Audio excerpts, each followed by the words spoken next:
Why do people exist?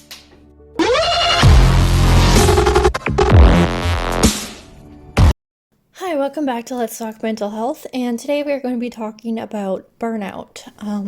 I know some of you have seen these videos, and it's not permanent, it's just until Bree and I can film together, so I'm just going to be doing these little presentations and until that time finally comes. Hopefully it will come soon. So, yeah. Anyways, today's topic is burnout. To start with, what is burnout?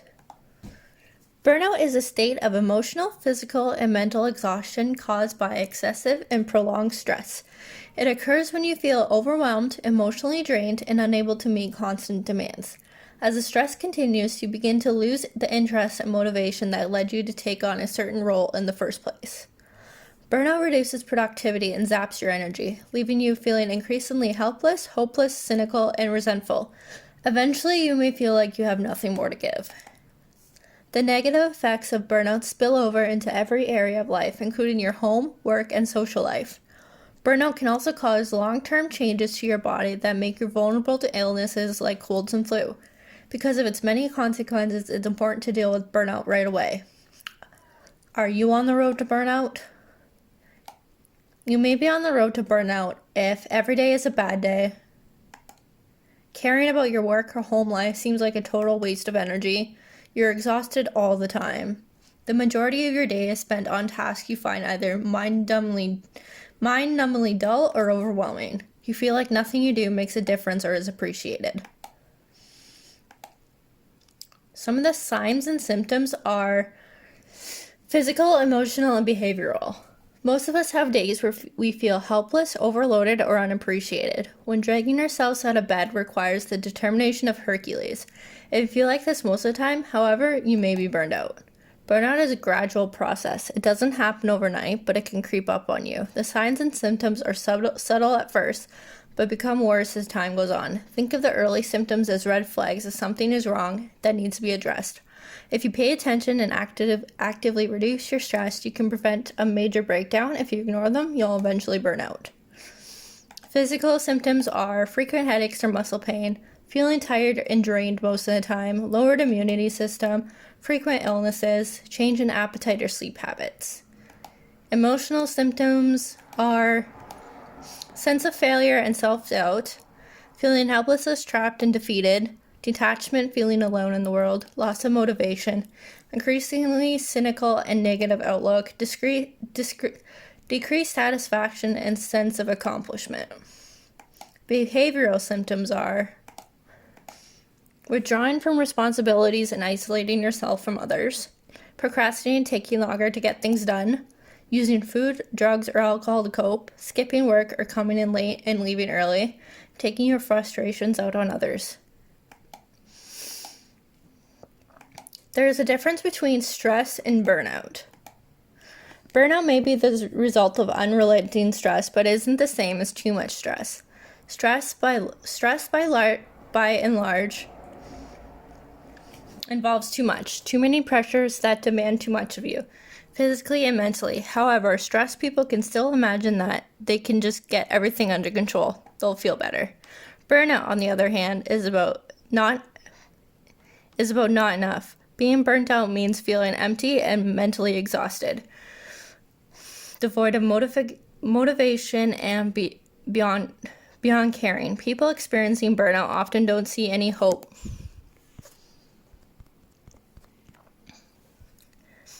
Of positive change in their situations. If excessive stress feels like you're drowning in responsibilities, burnout is a sense of being all dried up.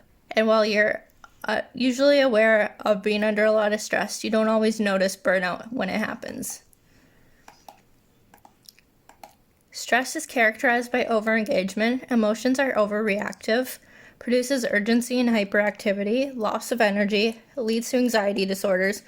Primary damage is physical. Some signs of burnout: characterized by disengagement, emotions are blurred, produces helplessness and hopelessness, loss of motivation or hope. Primary damage is emotional, leads to detachment and depression. Life does not seem worth living. Causes of burnout could be work-related, lifestyle-related, or personality-related. Burnout often stems from your job, but everyone who feels overworked and undervalued is at risk for burnout. From the hardworking office worker who hasn't taken a vacation in years to the frazzled stay-at-home mom tending to kids, housework, or an aging parent. Work-related could be feeling like you have no control over your work, unclear or overly demanding job expectations, working in a chaotic, high-pressure environment. Lifestyle could be working too much without enough time for socialization or relaxing, taking on too many responsibilities with enough help from others. Personality. Pessimistic view of yourself and the world, the need to be in control, reluctance to delegate to others, high achieving type A personality. There are ways to deal with burnout, fortunately. You can reach out, you can be more sociable with your coworkers, limit negativity, and connect with others. Dealing with burnout requires the 3R approach: recognize, reverse, and resilience.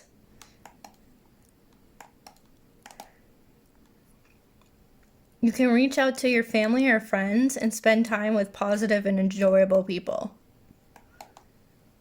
Be more sociable with your coworkers that you get along with. Try engaging with your colleagues or planning something outside of work. Limit negativity, and hanging out with negative people who do nothing but complain will only drag down your mood. And you can connect. Connect with a social, religious, or support group can give you a place to talk to like-minded individuals who deal with the same things that you do. Like Let's Talk Mental Health, for example. And here is a basic photo of what it is. 4 mental habits to reduce stress. Wake up, control your attention, detach, and let go. So thank you for watching today's video on burnout. I hope you enjoyed it.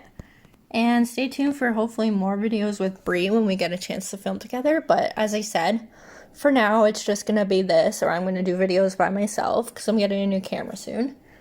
So hopefully the weather gets better so I can film outside or go on adventures and film. But other than that, stay tuned and stick around. Hopefully things will get back to the way we're used to soon. Don't forget to subscribe, and hit that notification button to find out when we upload next. We wanted it to. Yeah, true. So last week you heard about story time with me. My story is about how I don't like to be touched. This week is story time with Bree.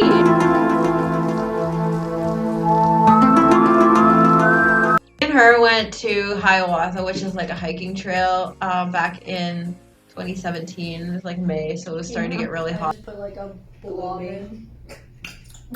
And you're having a panic attack or anxiety is messing you up. You're all over the place. Why do the ones on Pinterest look so pretty and I then know. ours just look like actual vomit? Hi there, welcome to Let's Talk Mental Health. And today we are going to be making a glitter jar. Basically, a glitter jar is a good tool for anxiety when people are having a panic attack. You can shake it up and, watch the glitter float around and then calm. It's pretty bad there. Other than that, it was fine there. Once we got there, however, we were exhausted. I had to pee really badly. I got into an outhouse, and when I was coming out of it, I got attacked by a dog, almost, pretty much, and the dog was running at me, and I thought it was a black bear or something. And then we decided to hike up further into the falls, and we took our shoes and socks off and all that, and decided to go into the water. And my foot got stuck in a rock, and it's either I went off the waterfall or I just bloody up my foot, basically.